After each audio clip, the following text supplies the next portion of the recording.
All right, Milena. Yes. Milena, where'd you grow up? Where are you from originally? I'm originally from the San Fernando Valley. Grew up in that area. Tell me about your family growing up. About my family? Yeah, your mom and dad? Yeah. It's not always what it seems though. Like I would say, like it feels like sometimes you can have a white picket fence and a nice pretty house, but you don't know what's really inside. You know what lurks deep in those crevices or beneath the surface. What was going on in your house? It was just very dysfunctional, like a lot of abuse. And, I just tried to find an escape. So I've always been kind of an escapist. Like my propensity is always like when things get crazy or hard to just run away, try to like get my mind off stuff. But what was going on with your parents? Any abuse? Yeah, well, like I don't know what was going on between their marriage. It's not like we ever spoke about anything in our family, about anything of like conflict or what was going on in the home. It was always very just go with the flow in a sense, almost like, I don't know, there was just a lot of ups and downs, maybe financially. Regardless though, like I suffered a lot of physical abuse, sexual abuse, a lot of just different types of emotional abuse as well. So I had always wanted to think of like not growing up dysfunctional, but like, it's hard when your home life is very tumultuous, I guess, Mm-hmm. So I did whatever I knew best, which was at that time, like, I thought I was like, gonna wait till I got to 18 years old till I can leave that house, and never come back. And it didn't turn out that way. When I turned out to be 18, I go, fuck, like I gotta realize how to be an adult. And within all of that sphere of everything, it collapsed because it's not something stable. Like when you're mentally not there, like you're occupied with other things or like figuring out your home situation or where you're gonna live, And I used to just hang out with a lot of different people, get drunk or like, I started drinking a lot actually. That was like kind of where it started. I smoked weed and stuff. Probably the hardest thing I did was cocaine. And maybe that was like where it kind of led to other things too. Like I was like, okay, cool. I'll try some pills here and there, Nothing ever that like stuck though. And then I just started kind of doing better and then going back into that hole of addiction. And I also grew up with an alcoholic father. So it was strange to see that also as like a normal thing. Like that's the way to cope with things, You just like move on. You don't really deal with it. So I kind of try to like educate myself a little bit more to have some tools with knowing how I could kind of just in essence unfuck myself, I figured if I learned this behavior, I can unlearn it. So I focused on that because I think, I would never have wanted to have somebody in that kind of environment. I started kind of realizing things when I started dating people. And probably like at that point where I was 19 years old, I kind of started dating somebody who was a drug dealer.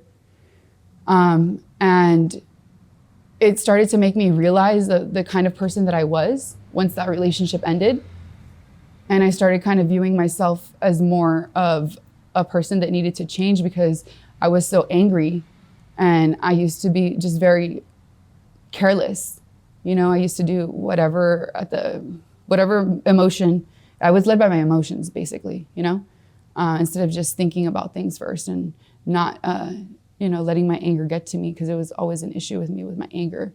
And I don't know if it's from like some deep stem kind of weird issue or whatever. I don't know. That's why I get high sometimes. I'm just like, I don't want to deal with this shit. Like, just kind of like get away. But it just kind of went bad after that. Domino effect, snowfalled into worse. And that's just how that goes sometimes. Like when you don't realize that you're a person that suffers from addiction, you cannot drink the same way that everyone else does or that may not suffer from addiction. Like the predisposition that you might have might lead you to making worse decisions in your life because you're not able to take substances the same way as other people might be, right? Like maybe somebody might be able to drink and stop, but like when I used to get drunk or drink, I couldn't stop. Like I would just, there's some alcoholics, they drink every day. Others, they drink on the weekend and they splurge, right? They're still alcoholics nonetheless. So that was kind of like that weekend splurger kind of thing. Like I would start and I didn't want to stop and then I would just get belligerent and out of hand and hostile. And I realized that there was something that I needed to work on. Yeah. How old are you now? I'm 32 years old. 32. Do you have children? No, I have no children. No kids? No. I had miraculously never had children, but, almost had a little scare. And like that kind of affected me too, because it was something that like a grieving process, I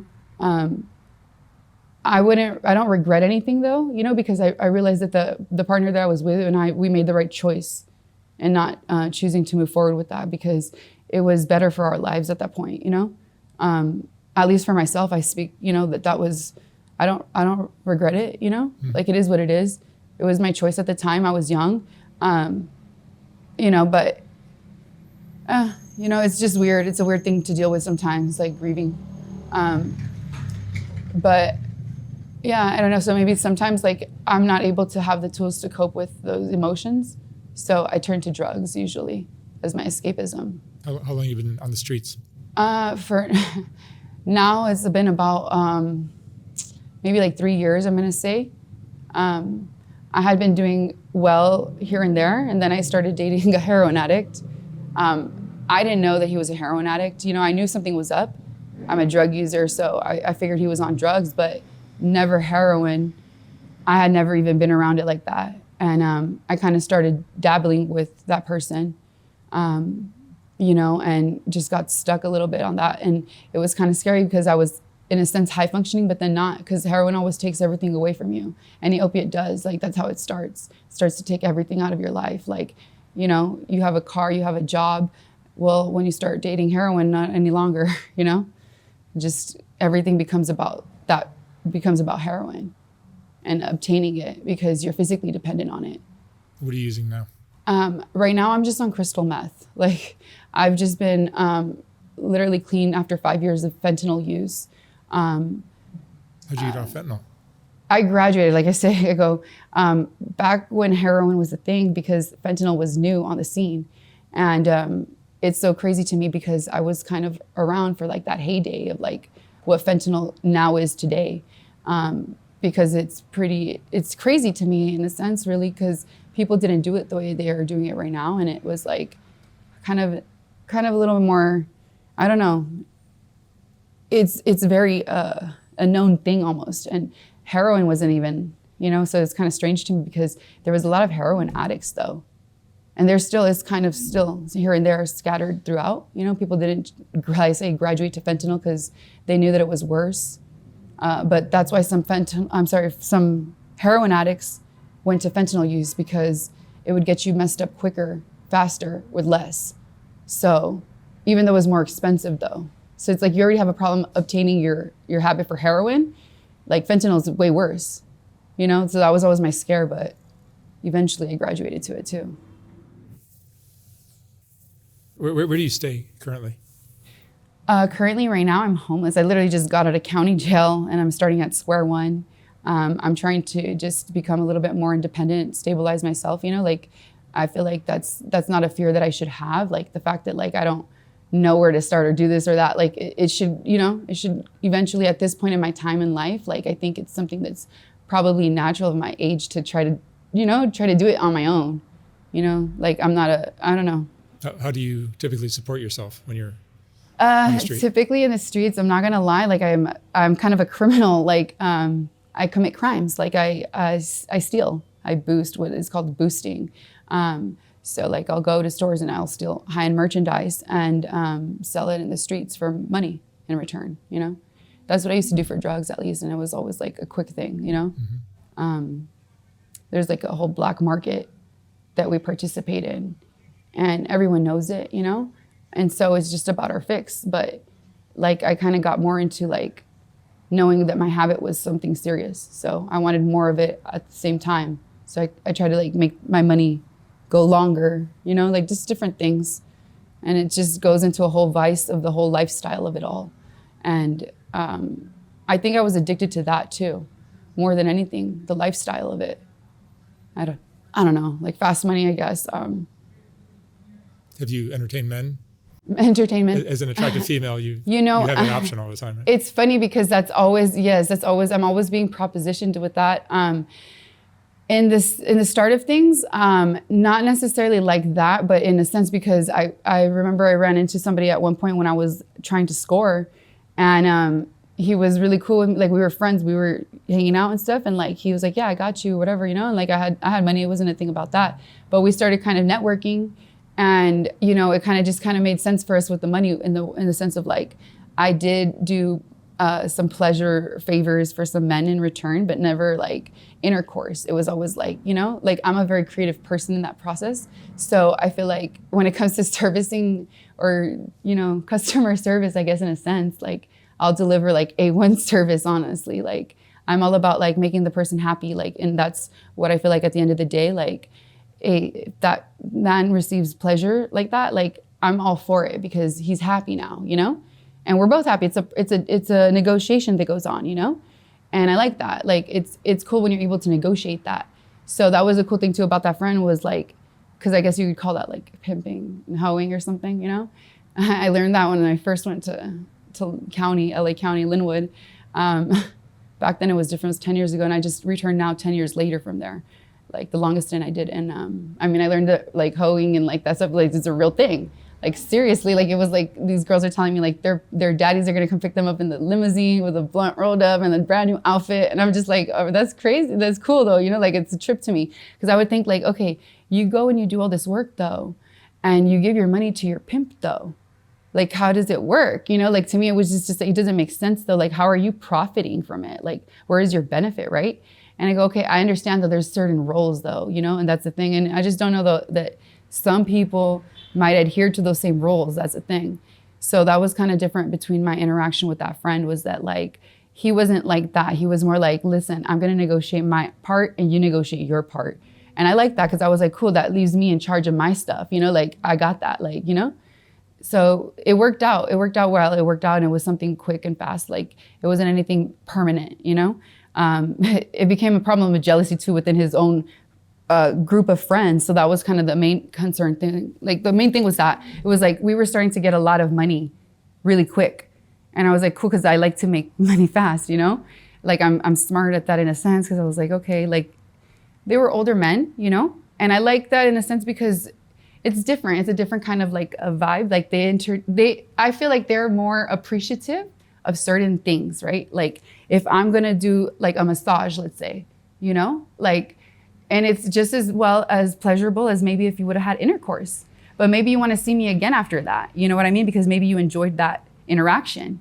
And it was like that. Like he afterwards, because I got into a little bit of a tiff with some of the girls that got jealous because they were doing it differently with them.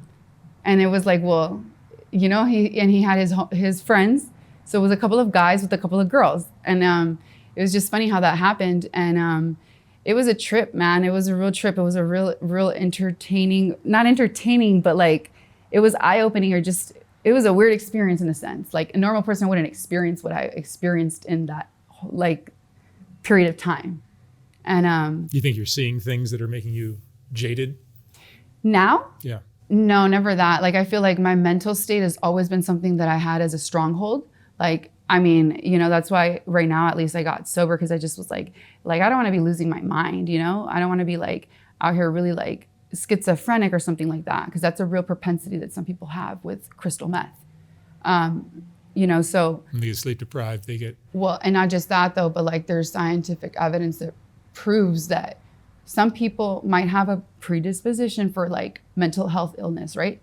And let's say your whole life you go without having it triggered. You're fine, you're normal. The moment you smoke crystal meth though, it triggers on schizophrenia, paranoia, other delusional issues, you know, like you see it here mental on the street health. all the time. Yes. And so, I mean, that's kind of been my stronghold, that I've never been addicted to crystal meth like that. Like I can stop, use it, and just like, I like it because listen, when I'm on the streets, sometimes you don't have anywhere to stay. And so I want to stay awake and I want to stay alert. I don't want to be in danger. And it helps me do that. Like it helps me stay at least a little bit more safe. How many days have you stayed awake? Well, at the maximum, the sleep deprivation is a real thing and people don't understand that part. And I get it though, it's a real bad thing, because I had been at one point, like the worst time, it was 2 weeks where I was sleep deprived. And I was going 2 weeks hard, like it was bad. It was on a meth binge, and also too, I was withdrawing from fentanyl. And I was trying to get clean, you know? And I got clean like that, though. I got clean in the streets cold turkey. So crystal meth helped you get off of fentanyl? In a sense, I'm going to say yes, because it helped me with post-acute withdrawal syndromes, which are a real thing. Like, people may not be prepared for that part, but like pause, they call it pause for short. It's a real thing with opiate addicts. Like, you know, and MAT programs help too. Like, I've had friends who got clean like that. So that kind of encouraged me. Like, I had moments where I kind of broke down and I was just like, I miss my life being sober, clean almost in a way. But like, it's weird because they'll say like fentanyl or opiate addicts, unless they really want to quit, they'll quit kind of thing, you know? And this time around, it's weird because I didn't want to. You're saying until they really want to quit? Correct. Like, if they don't really want to stop doing it, they're not going to kind of thing, absolutely. okay? And it's not like they say, like, they'll say, I really want to, but I can't. They don't really want to. That's the thing. And when you make that maxim that you really do want to, because of some reason or something that is in you that you want to not do that, you'll not do it. And I had those moments, but I never actually went through with it. Like, I was like, I didn't have the support system. And now recently, like, it was like I was forced in a sense to do it, but I'm glad I kind of was, because it helped me really kind of take more accountability too, and like realize that like, okay, like I really need to shape up. Like, this has been 5 years of my life that I wasted just smoking fentanyl every day, scoring every moment. Like when from the moment that I wake up and I put my clothes on and I gotta go make money to make my fentanyl habit go, you know? And that's all a fentanyl addict thinks about, is about scoring and making money to have their stash. And I was tired of living like that. Like, I really was like, this is exhausting me now. Like, at one point it wasn't. It was really like, I was kind of coasting really, really, in a way, it was comfortable because I didn't have to worry, really. I was doing really well. I could support my habit. I had a roof over my head, in a sense, like, you know, because I was in hotel rooms and stuff, comfortable, and didn't miss a meal, you know, excuse me. But after that, though, it ended up not being well. Like, it ended up being like where now I'm over here doing smaller stashes and stuff, and like, it's just not working out. Like, this isn't, it's not doing anything good for me, you know? So. Is being a crystal meth addict more manageable than a fentanyl addict? You know, it seems like it's a little bit more socially acceptable as a norm in certain social circles. Like, I'm not gonna lie, like, I like to party sometimes. I'm a very sexually open person too. Like, I don't think there should be anything taboo about sexuality. I think it's a very cool topic that, you know, why wouldn't we be talking about that as adults? I'm sorry, me personally though, my mind is a little more sexually geared maybe sometimes. Not to say that I'm promiscuous or anything like that. It's just, I enjoy sex, right? And I like partying when I have sex sometimes, and crystal meth is kind of a sex drug. So in a sense, like, I like doing it like that. And I'll be honest, like, some people smoke it, some people shoot it, some people snort it, and some people also ingest it, right? And they also anally ingest it too. There you go. That's what you know, and that's really like, listen, I tried that one time and it freaked me the fuck out because they got me too high.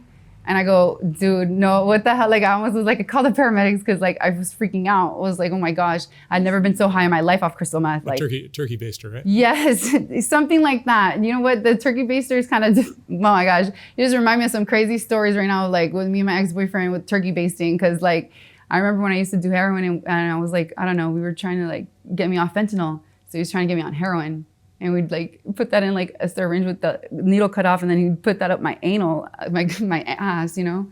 I'd be laughing because it was like some sort of fun for him to do that shit, you know? And I would be laughing like, you know, this is funny, it's crazy. Because people do that in jail with the heroin, they call it Carlito.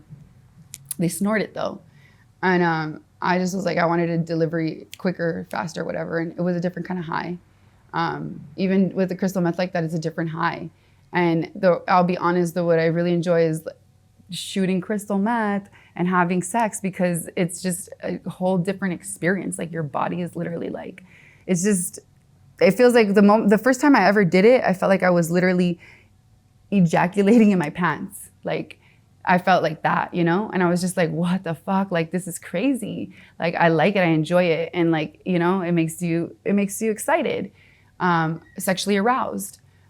So, you know, and I like to have a good time, you know? What can I say? Sex is fun to me. Like, I like to have different kinds of elements added to it. You know, I don't know. I'm weird. Do you now enjoy sex if you're not using crystal meth? Of course, you know, like that's not like a necessity, like it has to be there. Like, no, I just sometimes like if the moment arises kind of thing and it's like kind of, it's an opportunity or whatever, I'm not going to say no, like I enjoy it, you know? So I'll be like, yeah, cool. I like that.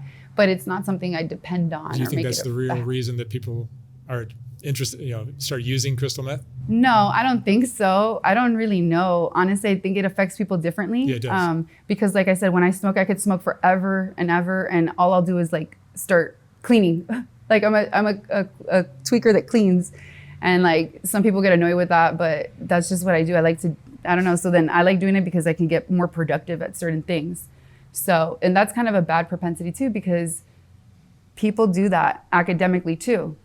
They get addicted to Adderall, they get addicted to speed and cocaine, and it's a big problem.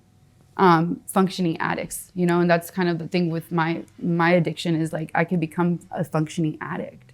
And it scares me because like that's what I realized when I had my heroin opiate addiction was like, I didn't stop because I didn't want to. I could stop whenever I wanted to. And I had moments where like I'd quit and I wouldn't use for like 2-3 weeks, 2 weeks, 1 week off, whatever. And like, I'd still go back to it though. And it was just like, okay, I can quit whenever I want. I don't want to quit though. So then I never quit. And, you know, I just had to catch myself and say like, you know, this is not cool no more. Like, you know, what's freaked me out even more was like with fentanyl, you doze off. You don't even know where you're at. And you're so unconscious that like, you wouldn't even feel if somebody was touching you or stealing your stuff. And you think like anything would wake you up. Not when you're high on fentanyl, not when you've gotten to your high, which like, I always say like, you can't get much higher than that. But they're hitting and they're falling asleep. And you're wasting your dope. I'm sorry, this is like, you're wasting your dope. You can't get higher. And you know, some people think that they're chasing that high the first time. I don't think that's true. I think it's just that like, at least for me, it wasn't that. It was that I enjoyed it. I liked it. I liked opiates. I liked feeling numb. I liked, you know, it completely cuts you off of feeling. Like if you have all these like emotions sometimes, like you think like, oh, I feel bad about this or I'm mad about this. You smoke some fentanyl, all that shit goes away. Crystal meth, that doesn't happen? No, I think crystal meth might amplify sometimes. And it amplifies yourself maybe to being more emotional or angry. And that's kind of where I kind of draw that line because I don't want it to affect me like that. You know, that's why I do it in like short little bursts or, you know, like to me, it's not a problem. I can do it and stop. But, you know, I just don't see it as being a negative in my life right now, other than like sometimes it affects my speech or like just, you know. You don't feel like you're spinning your wheels down here, living this life? Well, you know what? It's like, you know, kind of in a sense, I understand what you're saying. You're in your early 30s, eventually yeah, you'll be in totally. your early 40s. I get you. Yeah. You know, you're totally right. That's why like right now I'm trying to, you know, for me, it's a big step that I'm 4 months sober now off of being fentanyl addict for 5 years consecutively. And so, and that was definitely probably 5 years out of your life that was wasted. Completely, utterly, you know, just completely and utterly. But, you know, COVID hit, people were out of work anyways. People were just lounging and not doing stuff regardless, you know, kind of in a sense. Like people just started not to give a fuck in a way, I think, you know? And so I didn't give a fuck either. And I was on fentanyl. Like my feelings are completely desensitized to the utmost degree. Like you don't care about anything or anyone. It's a fucked up relationship. And, you know, it just was like, yeah, okay, I had my run with it. And it didn't take till maybe losing somebody very important to me that always wanted to say that like, you know, we should have been clean and like be, you know, sober and want the best for one another. And like that kind of made me wake up was like that, like I no longer had this person in my life that was a support system. And for, in a sense of an honor or something like that, you know, like that they knew that I wasn't just a waste, you know, like that I was wasting my talents or I was wasting my brain in a way, you know, like I literally have like 3 years to finish school to like pursue my professional like life, you know? And so I don't know, like I'm an escapist though, through and through. I have to admit who I am, you know? And I'm in that process right now of like being able to just like take accountability and grow from there. So yeah, crystal meth has helped me though. Like in a sense, it really has. It's helped me keep myself off of doing opiates. you know? Like when I feel like the need to have that anxiety of like, I smell it, it triggers me and I want to do it. I just smoke a little bit of crystal meth to get the edge off, or I'll smoke some weed. Weed helps too. I think marijuana is a really good resource, but it kind of gets me a little goofy. So I don't like to really do that one too much because it's crazy that I think sometimes weed fucks you up more than fentanyl, or then it makes you more, you know, like just, it's crazy, like concentrates or just like, it's a weird thing. I always used to think that, and then I had stopped smoking it when I did opiates, but that's probably where I fucked up. I've interviewed probably more than a handful of people who have said crystal meth has really helped them. You know what? And I honestly didn't believe it at first, but I had, when I was using fentanyl, I had other crystal meth addicts who would tell me that, like that they said, you know, I have a friend who got clean off of fentanyl with crystal meth. Well, tons of crack addicts have gotten off of crack with crystal meth. Oh, I didn't know that. Tons. Yeah, because I'm not gonna lie, I've partied with that too, you know? Well, like there's similar drugs, and I think they probably just... You know, exactly, that's what I was gonna say, because I've only done them. I've only done them in sexual interactions, you know? So yeah, I understand that, you know? Like it's just bizarre, because I can understand too where like that addiction goes real bad. Can you compare sex without drugs to sex with crystal meth for you? Sex without drugs and sex with crystal meth. It's the same thing in a way, you know, because if I'm not using a party favor, I'm using some kind of like accessory, like, you know, like I'm like, oh, I want lingerie, like I want boudoir feelings, you know, like, and it's just a weirdo like that. Like I want to vibe when I'm doing sex. Like I want it to be a whole experience, like, you know, like literally involve all of your senses in a sense, you know, like, and it's exploration for me, you know, and it's better to take it slow. Right. That's what people don't get. They jump into just, you know, fucking, screwing, whatever, you know? And I get it, cool, dude, you know, like that's awesome too. But like, it's better kind of, I feel, I'm a weirdo. Like, I'm like, I want to like go slow, and I want to like, you know, like they always say, like, oh, it kind of bothers me or whatever. But they, like, some guys would be like, oh, I like to see my fish squirm. In a sense, it's kind of like the same idea. Like, you know, you take it real slow and like want to see kind of the reaction, or like how, like, I don't know, like when you like somebody or not, like just the process of it is different for me. Like slowly develop it. I've talked with a lot of guys who use crystal meth and or they have experimented with it. Yeah. And they say it's the difference between, like for a guy, they have their orgasm and they're done. Yeah. But on crystal meth, they can't ever. Yeah, it's all crazy. All night long. Yes, that's crazy. 12 times a night. It's so crazy because they become slapstick happy. I say, you know, because and then I always think though, like, but what is it though? Like, I don't know. Like to me, it's just I'm into edging, which is like a whole thing of like holding your orgasm, you know, and like or not letting the other person orgasm. Like right before they're gonna orgasm, you just don't let them orgasm, kind of thing, you know. Just like it's a weird thing, right? But like it kind of makes your endurance go bigger and better. Like I don't know. And sometimes when people do drugs, like they lose that sensitivity too. And it affects their sex drive, I think, for sure. And like their performance and, you know, like it just becomes just like another, like, to me, I was thinking like this is weird for me because guys are different, I think, on crystal meth. And it's weird because they get very, very, very sexually aroused. So like they just have certain other predilections, I think, that they're high, they're open to, you get me? Like, you know, so I'm just like, you know, okay, maybe this guy starts doing a glory hole. I don't know. You know, it's just open. Anything goes. Anything goes pretty much, you know? The real secret on the street, I think, is there's plenty of straight guys that are no longer straight. Thank you. I would really like, I love that you addressed that that's not a problem, but I mean, listen, I wouldn't want, you know. That's purely because of crystal meth. It's crazy though, because I don't know if that's true. I think maybe that's just a reason for them to say that, like as an excuse almost, because they don't accept themselves. Maybe really, that's that. I swear. Be that too, yeah. And it's repressed sexuality, you know, and it's crazy to me because I go like, well, you know, thank God that the crystal meth opened you up though. You get me? Like, you know, your inhibitions are definitely. Hey, you know, because life's too short to not be having the type of sex you want and enjoying your life the way you want to enjoy it. Like, you know, and sex is one of those free things. Like, are you kidding me? Like, and hey, you should be having the kind of sex you want to have. Orgasm, man. Like, you know, like, and hey, it just feels good, dude. You know, like it makes you a happy person. That's why I always say men are living their best life, man, honestly, because like they keep it simple. They are not, and you know what, it's not to say that they're like stupid or anything, because simple things can be complex, very complex, but they don't make it complicated, you know, in a sense. They have complications and they are very complex as a species, you know, or like their responsibility or their roles as a male. I always say, like, it has nothing to do with sexuality, because I have been treated better by gay men than straight men, okay? Like, there have been more gentlemen, chivalrous. I mean, some of my best friends, I'm a LGBT member myself, I'm bisexual. So I'm openly bisexual though. And I'm always like, the B is the hardest one to be. Like it really is, because especially for men, I get it too. Like, you know, being openly bisexual male, it's even more difficult, even for me, like as a female. Like I'll meet males who are they're like, I don't like that. I don't like that you like women. Like I'm going like, what the fuck? Like, so then I can't even express my sexuality if I wanted to. I'll tell you, like one of my really good relationships that I had was the ability to be able to let go of possessiveness and experience like having a threesome, like, you know, being open sexually. And it was cool for me because I was like, wow, this is a really good experience for me. Like I was able to actually express my sexuality or explore it healthy in a relationship and open communication.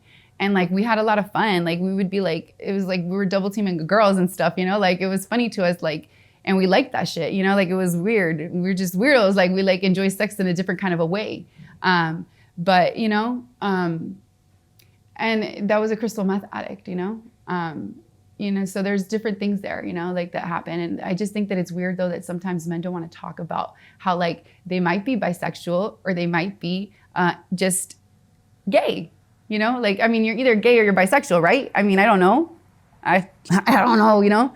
I always say too, like, it's crazy because they go, I don't know, I'm just thinking like how like certain things are like perfect matches in a sense for like a bisexual male or like, you know, and people don't talk about that stuff though. Like they don't want to be like open about the sexuality or like open to different type of individuals and how they interact sexually. And why not?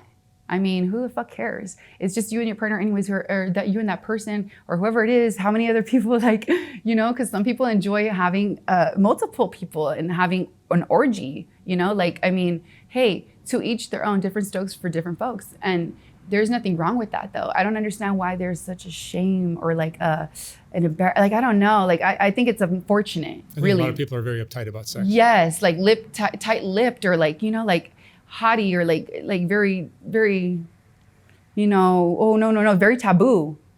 And I always call that like the scarlet lettering of sexuality because it's embedded in shame. Like, oh, she's a red letter. That's a red letter, you know, like shame, shame, shame. You're an adulterer, you know, like, I mean, perhaps it was just an open relationship though. If they would have been idealistic to that, like, or more, you know, open to that idea of like, hey, maybe we just might be into an open relationship or like we're pluralistic kind of people, like, you know? I think love, religion, and sex are all tightly connected, and it's hard to. You know, I think it's not so much religion as it might be, I don't know how you want to, yeah, I understand what you're saying for sure. It could be I'm not religious. Yes. But no, I was going to say not religion or faith. It's ingrained in our culture. Yes. In American culture though. American. You know, North America, and I'm going to probably say. Latin American too. Yeah. No, you know what? I'm going to tell you something, not really, because you know what? I've been to Latin America and different Latin American countries. Nicaragua for sure, like they have a lot of gay people, and that's why a lot more Nicaraguan communities are in Miami or like in San Francisco Bay Area. And I go, these guys are loving it and I like it. I love it because they're openly able to express themselves. Like I was thinking about that, I go, San Francisco, they have a BDSM parade. Okay, like they got people naked in the street, like in like shackles and like, you know what I mean? Like in like hog-tied and like all kinds of other crazy stuff. Like, you know, exhibitionists who want to be like spanked or whipped publicly, things like that, where it's like, cool, dude, like that's awesome. You can express your sexuality openly and freely and not be afraid.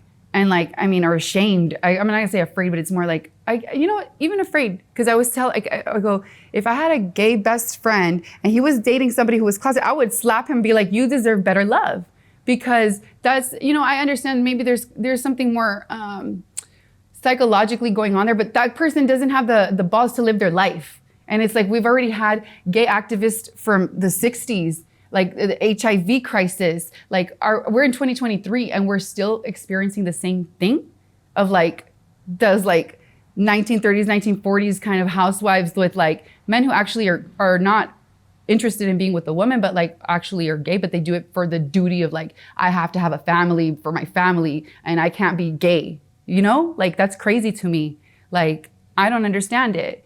And that's why I say like more power to those people because they're too afraid to live their lives. And it's like, it's not an easy life to live, you know, because those people have been maybe shunned from their own families. They've been thrown out. They've been treated badly, you know? And so that's why we have gay rights and activists who try to promote more openness and more acceptance. And that's where I say it's acceptance, really embedded in acceptance of like, this is who I am, cool.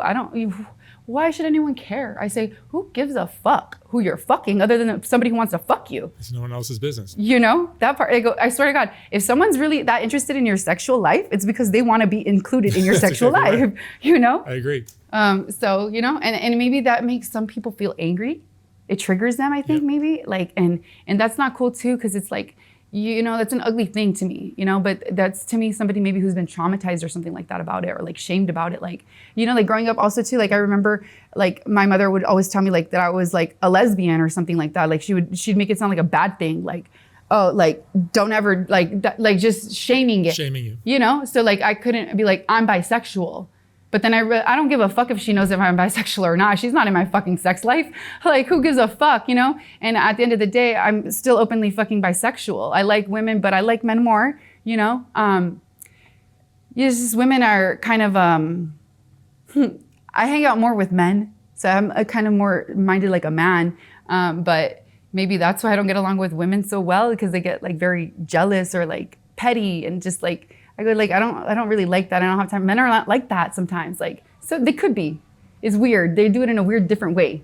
Like they might tell this guy like some other stuff about some other information that's not true because they like somebody else. Like weird things like that. Or I go, he's just salting the player's game because he wants this guy, you know, and he doesn't realize that yet. And they're friends, so they might have a little battle going on, you know. Whereas women, they're just like open, just like bitchy, just like miserable, and just like what the fuck, like just get it, like, you know, lighten up, dude. Come on, you know, like I always say, look, I don't care. I guess people think I'm attractive, right? I see it like this. I used to think like this, like I stopped wearing bras just because they were uncomfortable to me. I go, why the fuck should I wear a bra? Because I don't like it, you know? And it was more women who would shame me for that. Like, oh, like you're a slut, you're, you know, like, oh, look at her, like sneering. And the way I saw it was like this, look, the men, they'll stare at it. And I noticed it's cool though, because as long as they're not doing anything inappropriate, touching or like something I don't want that's unwarranted, I'm cool. Like, cause I read one time that men just like 5 minutes of looking at like tits or something, like maybe someone who's stressed out makes them unstressed, like happy, you know? I go, cool, dude. Like if my tits made you like less stressful, like smile, like I'm all for it. Maybe even made you want to fuck your wife more, you know? Like who gives a fuck? Like I'm cool with it, you know? As long as it's like, you know, like respectfully, you know?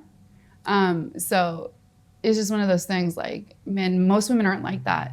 Like they're not just so like open about that kind of stuff. Yeah, men get possessive and women get catty. Yes. And that's where like, to me, I'm so glad that I was able to let go of my possessiveness, because I didn't want to be a possessive person. Like I never ever would have wanted to be in a healthy relationship with somebody thinking like they're my possession.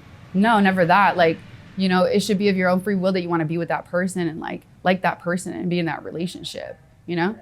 Like, not like you're mine and only mine. Like literally, like I'm not going to expect my boyfriend or my significant other or my partner to not look at somebody else and find them attractive, for example, right? Like, I'm not going to get jealous of that. I'm going to be like, cool, dude, like, hell yeah. Like, well, I like women too, though, you know? So I'm going to be checking out women too with them, like, or like, you know, guys, or whatever the fuck, like, whatever we're into, you know? I'm sure you've encountered this where a lot of men will get threatened by that. Sure. You know what? I've had some jealous boyfriends before. And at first it's kind of cute or endearing, you know, like they're like, okay, cute, you know? Yeah, but you're a little too free and sexual for their tastes. No, not necessarily. I'll tell you what, I'm really not. When I'm in a committed relationship, I'm devoted. I'm a very dedicated partner. Like I'm a really good girlfriend, really. And so it's one of those things like literally like I don't see anybody else. I don't entertain anybody else, you know? So it's just one of those things that I might garner attention, and it's like not something that I'm trying to do. Literally, like I've had this really bad like experience in a sense with it, with like sexual assault and stuff. It's an ugly thing. People don't know about it. I think maybe I'm gonna say it's a fairly new phenomenon. Maybe with, I don't know, if it has something to do with the tying of like this repressed sexuality with men, because they might feel threatened because they think like, okay, there's this pretty girl and I want that guy though, and he's interested in her. And I'm just like, I don't really care though. You can have that guy. I'm not trying to get his attention though. Or I've had people who have bisexual partners who like me and then they get jealous of their partner liking me. And I'm just like, but I don't even like your boyfriend though, you know, like you know, I don't understand it. Like, what is it was the jealousy about though, you know? They feel threatened, and it's unfortunate because I'm not doing it on purpose, you know, like I can't help that maybe some people might find me attractive, you know, like I wish they didn't, to be quite honest, right? Like I'm a very like a private kind of person. I'm very shy too, in reality. Like right now I'm trying to become more comfortable with like being more, showing more skin, because I'm very reserved. I'm a very reserved person. So I wanted to change that about myself. I wanted to be more like happy about my body image. But it's such a fucking like conflict sometimes with the world and how the world works, I guess, because, you know, if I'm too sexually appealing, then I'm at fault. And it's not like that. It's like, I just want to feel pretty. I want to feel feminine. I like, you know, people don't get that they have feminine and masculine energy. It's not about sexuality. It's about energy.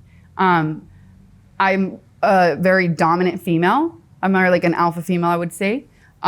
So some people feel, you know, some kind of a way about that, but I don't ever make it known immediately. Like I just whenever I have to take control, I take control. But I'm a very easygoing person, like laid back. I'm very like peaceful. I would say like a peaceful warrior. I try to, you know, emulate that as a maximum of like how I should be in my life, because I don't ever want to get to a point where like I'm violent or like I have to be dominant in a situation, but sometimes it calls for it. Can you give me an example of what an alpha female behaves like? I would say like, I just really don't care. Like I go for whatever I want, whenever I want, and like no one's gonna stand in my way. Like I would like to see who would, kind of thing. Like that's what So I like. You'll initiate. I'm a shit talker, and I'm like a shit caller too. Like I'll be like, I'm gonna call your bluff because I don't sit around talking anyways. I'm more of an action kind of person. So let's see what it's at, you know? Like that's just how I am. And so maybe because of that, I get along better with men, because men are really more action people. They're more action. Like they really are. That's why women depend on them. Well, just like there's all kinds of different females, there's all kinds of different men too. Yeah, of course. But I'll tell you what though, there's very few females like me. That's why I can hang out with the boys and like make jokes, and like we're not like so serious about that kind of stuff. Yeah, like I think you're right. I'll be raunchy as fuck as a man, like really, like, and I'll be laughing with them. We'd be laughing, and like other women wouldn't do that with them. They'd be like, oh my God, or like, oh, how dare you, or like, I don't know what the hell, you know? But like, I'm telling you, like, because I hang out with guys more, and it's just like, I almost feel like I'm one of the guys. I'll be like, we're at a poker table, it's mostly men, but I'm that one girl that they'll have over because like we're joking and we're laughing and having a good time, you know? And I don't have to be fucking any of them. It's different, you know? And that's kind of like my power too, I think, of where like, I like that I don't have sex with every single man, even if they find me attractive or we're flirting or there's a flirtation interaction. It's cool to just experience that. That's what I mean. That's normal and that's natural. Like I wouldn't get jealous if my boyfriend was interacting with somebody like that. Where I would get jealous is if like, all of a sudden now he's emotionally attaching himself to her. I go, this is kind of worrisome now, you know, like maybe you need to, and I wouldn't even be upset. I would say, let's communicate about that. If you want to explore those feelings, go ahead. Like all the more reason for you to do that, because you feel that strongly, do it. You know what I mean? Like, why would I be upset about that? Like, yes, I'm hurt, I'm sad, but like as a bigger person, I want love for everybody, you know, and I want the right love for me too, right? Like if that person is not really committed to you emotionally, let them be with the person that they want to be, if that's the case, right? You know? Mm-hmm. So that's a little difference where like most women would feel like, oh, like upset, attached, or like psychotic, almost like they won't leave the man alone, or like they're jealous, or I don't even know what, you know, it's weird for me at that point where I don't connect it with them at that level. You've been in love before? Yeah, I've been in love, you know, I've had heartbreaks, you know, real love, and I'm glad about that. Like I'm very lucky and fortunate, I would say, you know, because some people go their whole lives without real love. Like real love, where you want the best for that person and you want to see that person be the best version of themselves and bring out that and inspire them in different kinds of ways that maybe they didn't even knew about. You know, like that's a beautiful thing. And love is a beautiful thing. Sexuality is a beautiful thing. It should be expressed as such in a beautiful kind of manner. You know, not in a nasty or like a shameful or like dark or like secretive kind of way. Like, why? Why do you have to feel like, and some people like secrets though, like I get it, you know, like maybe that's their thing, you know, I don't know. You know, like I'm into all kinds of stuff. That's the thing. Like I'm just like one of those like fetish people. Like I'll be open about what I like, you know, like I do. I like light BDSM. Like I'm more of a dominant person in my personality and like normal interpersonal relationships. But sexually, I'm more submissive, you know? But I started experiencing more being kind of like not submissive, being more of the, what do you call it? The more dominant person, right? Like, and I remember the first time that I experienced that, like, cause my partner used to like always try to get girls for us to have like, cause he knew I liked girls. So he wanted to make me happy. Like, get a girl for you. Like, I don't even want to fuck her. I want to see you guys fuck type shit. Like, and I'm like, cool. Like, that's funny. It's cute. It's endearing because he wants me to be able to express my own sexuality as well. You know, like, or explore or have it as an option. And I liked that. I was like, that's such a, like, it's cute, you know? And I would always laugh because I would be like, but I don't want to be with another. I want to just be with you, you know? And I'd be laughing because they go, you know, he's always trying so hard to get me like a girl that I like or like try to find out my type, you know? And then I would just be like, you know, one time there was a girl that, you know, she was cool. I liked her. And we would hang out with her and stuff. I don't know if he really bought, if he maybe she was a prostitute, he bought her. I don't even know, you know? I didn't even care though, because it was cool. We were hanging out. I'm not gonna lie, we were smoking some crack here and there, you know? And, you know, just having a good time. And I remember she was just telling me, like, I want you to tell me, like, to get on my knees and eat your pussy or, like, you know, like order me around. And I just was like, I can't. Like, I was so shy. And I was just like, what the fuck, you know? But then I started thinking about it. I go, what the fuck? Like, I should be kind of like, I want to, you know, explore that, you know? So it's kind of cool. And I got to be able to like play a different role that I wasn't used to, like where I like being more like manhandler, like, you know, like dominated. I don't know. I like it. I like being dominated. Domination to me is an interesting thing, you know? Because some people might not find power in it, but I do. Like, I find it like, you might even think that you're like I always say, like, look, like, I don't like, and it's always like, I always say, like, it's always the gay guys who put labels on stuff though. Like, you know, like they label different kinds of looks of how guys are, like bears or like, you know, this guy's a dolphin or like whatever, you know, I go, I learned that shit from you guys, you know? And then I'm like, what the fuck, you know? It's like, you guys do it to yourself though, you know? Like, oh gosh. I'd be laughing too. I go, when I find out, like, I go, you know what? You guys deserve each other. It's not like some guys are like the best partners. Sometimes they're not, you know, like the guys are bad, yo. They're bad sometimes. And, you know, so it's love though, you know, and I think it's a great thing. It's cool. I'm sorry, I was getting at something with the domination thing. Okay, that's what it was. So I enjoy anal sex. Not most women do, I guess. I don't know if it's a common thing. I don't know what the fuck. But I do with the right partner. And I always say anal sex is about communication, okay? Because it's a process. And like when you do it though, it's a fucking orgasmic. And I always say, look, even if I'm at the bottom, because they always say, oh, that's the bitch though. Like you're the bitch. And I'm going like, what the fuck is wrong with a bitch though? Like I could still be at the bottom and I'm riding your dick though, you know? Like, come on, dude. Like, so it's funny to me because I go like, okay, yeah, sure, I'm the bitch, but I'm the one that's riding your dick, you know? Like, so it's kind of like I'm on top, even though I'm on the bottom though. So it's like you can get your power either way, right? And that's what I'm about is like, you should empower yourself if like, you know, anything, like don't make somebody feel less than or like, why, you know, like I'm not into it. So, hey, again, different strokes for different folks because some people might really be into that though. I go like, you know, somebody may really want to have a high heel smashed against their face. I don't know. And they're into that shit. I might be into that shit, you know, a little bit of humiliation, you know, like, hey, it's sexy sometimes. Like, you know, it's sex. It should be fun. It's a playtime. That's what I think, you know?